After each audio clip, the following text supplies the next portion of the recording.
Olin noin 7-vuotias, kun tämä tapahtui. Kuulin, kun isoveljeni puhui kaverinsa kanssa puhelimessa. He juttelivat metsästä, minne oli kadonnut ihmisiä. Päätin lähteä tutkimaan tätä kyseistä metsää. Tämä oli kuitenkin todella outoa, sillä metsässä ei ollut yhtään eläintä. Mutta kuulin kuitenkin joka yö metsästä rapinaa.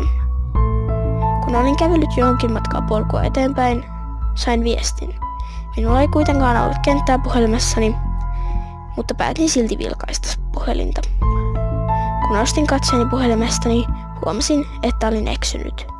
Huusin apua, mutta kukaan ei kuullut. Päätin yöpyä pienen puun alla. Heräsin kuitenkin kylmän varaston lattialta. Oli pimeää, joten koitin etsiä valokatkaisinta. Kun löysin valokatkaisimen, huomasin, että edessä oli tumma hahmo. Se häipyi ennen kuin ehdin nähdä, kuka tai mikä se oli.